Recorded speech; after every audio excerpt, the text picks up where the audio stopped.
Halo semuanya, selamat pagi, siang, ataupun sore. Perkenalkan, nama saya Catherine Elsa Simanjuntak dan saya biasa dipanggil Catherine. Saya merupakan siswi dari SMA Negeri 11 Depok, kelas 10 IPA 3. Untuk pelajaran biologi kali ini, saya akan menjelaskan kepada teman-teman proses pembuatan tempe ataupun proses fermentasi tempe. Sebelum itu, saya akan menjelaskan apa sih itu tempe? Seperti yang teman-teman ketahui, tempe merupakan makanan tradisional khas Indonesia yang sudah ada sejak berpuluh-puluh tahun yang lalu. Namun sekarang tempe ini telah mendunia loh. Banyak sekali teman-teman kita yang vegetarian menggunakan tempe sebagai pengganti daging. Tempe sendiri merupakan hasil fermentasi kacang, biji, ataupun bahan-bahan lainnya menggunakan fungi atau jamur. Fungi atau jamur yang sering digunakan yaitu Rhizopus oligosporus, Rhizopus oryzae, Rhizopus stolonifer, dan Rhizopus aryzus. Di antara keempat fungi tersebut, yang paling umum digunakan untuk tempe sendiri merupakan Rhizopus oligosporus dan Rhizopus oryzae. Dalam pembuatan tempe ini, kita memerlukan bahan yang namanya ragi tempe. Nah, ragi tempe ini merupakan fungi atau jamur yang mengandung Rhizopus oryzae. Rhizopus oligosporus maupun Rhizopus oryzae termasuk ke dalam zygomicota. Mereka termasuk ke dalam zygomicota karena mereka akan membentuk spora istirahat berdinding tebal yang disebut dengan zygospora. Nah, zygomicota ini memiliki miselium ataupun miselia kapang yang bercabang banyak dan tidak bersekat-sekat. Jadi nanti setelah kita mencampurkan kacang-kacangan dan ragi tempe dan mendiamkan selama beberapa saat seperti 2-3 hari, nanti ketika kita buka akan ada bagian putih-putih. Nah, bagian putih tersebut merupakan miselium ataupun miselia kapang yang merekatkan kacang-kacangan ataupun biji-biji ataupun bahan lainnya sehingga mereka menjadi padat. Umumnya, tempe yang kita temukan sehari-hari di pasar ataupun di pusat perbelanjaan merupakan tempe yang berbahan dasar dari biji kedelai. Tetapi kita bisa menggunakan biji-biji, kacang-kacang ataupun bahan-bahan lainnya seperti kacang tanah,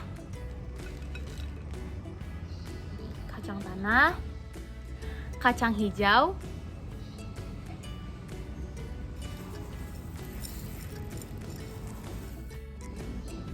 lalu kacang merah.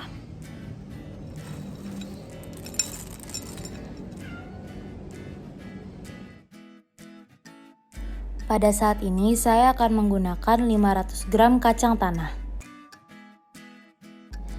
Pada tahap pertama, cuci kacang terlebih dahulu hingga bersih. Lalu, rebus kacang selama 30 menit.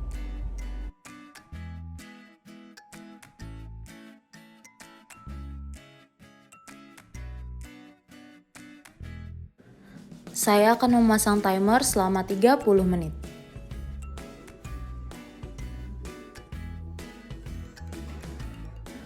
Setelah 30 menit, angkat dan tiriskan kacang tanah. Kemudian, kupas kulit kacang hingga bersih.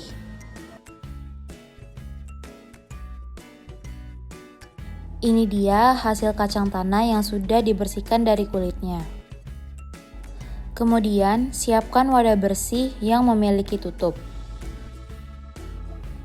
Masukkan kacang tanah yang telah dikupas. Dan rendam dengan air bersih. Setelah itu, diamkan kacang selama 1 malam.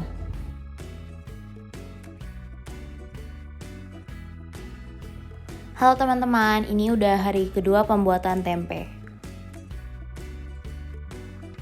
Ini dia tampak kacang tanahnya. Teman-teman siapkan panci lagi karena kita akan merebus kacang tanah yang kedua kalinya. Rebus kacang tanah selama 10-15 menit. Tetapi apabila teman-teman merasa kacangnya belum empuk, teman-teman bisa merebusnya hingga menjadi lebih empuk. Angkat dan tiriskan kacang tanah. Kemudian tunggu kacang tanah hingga dingin. Sebelum masuk ke tahap selanjutnya, ini ada kacang tanah, kemudian ada wadah bersih, ragi tempe, daun pisang, dan ada tusuk gigi. Masukkan kacang tanah ke dalam wadah secara bertahap.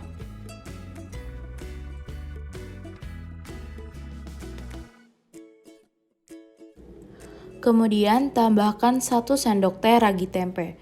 Cukup menggunakan 1 sendok teh saja. Campurkan secara bertahap dan merata.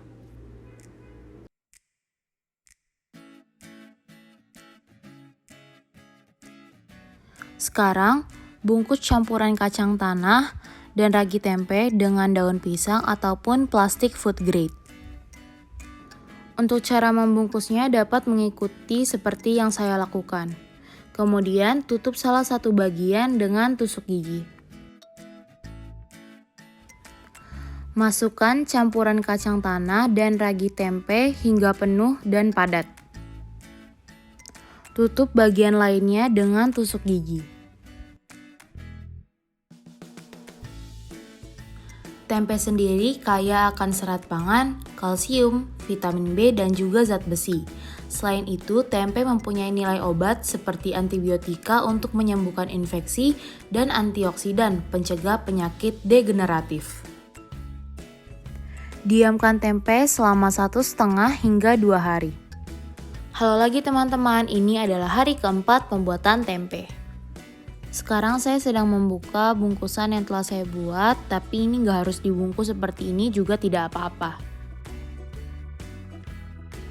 Ini adalah salah satu tempe yang telah saya buat dan akan saya buka. Menurut teman-teman, apakah akan berhasil? Wah, tempe saya berhasil nih teman-teman. Ini dia tampak tempenya setelah kita buka daun pisangnya. Sekarang saya akan memotong tempe yang telah saya buat untuk melihat tekstur dari dalam tempe. Untuk teman-teman yang tidak bisa menggunakan pisau, mohon meminta bantuan kepada orang yang lebih dewasa. Seperti inilah tekstur tempe kacang tanah yang telah saya buat. Warnanya sangat mirip dengan tempe kacang kedelai umumnya. Teman-teman akan merasakan aroma kacang tanah yang cukup kuat ketika tempe sudah dibuka dan dipotong. Itu dia proses pembuatan atau fermentasi tempe dari kacang tanah yang telah saya lakukan. Total saya membutuhkan waktu pengerjaan selama 4 hari untuk mendapatkan hasil dari tempe kacang tanah. Sejujurnya saya sangat senang karena ini adalah percobaan pertama saya dan saya mendapatkan hasil yang menurut saya cukup baik, di mana tempe terfermentasi dengan baik. Menurut saya hal ini dapat membuka mata kita semua bahwa proses pembuatan tempe itu sebenarnya cukup mudah, hanya saja memakan waktu yang cukup lama di beberapa tahapan seperti ketika mengupas kacang tanahnya dan juga menunggu proses fermentasi tempe itu sendiri. Namun selebihnya kita dan saya khususnya menjadikan ini pelajaran bahwa kita semua dapat membuat tempe di rumah kita masing-masing. Sekian dari saya, terima kasih.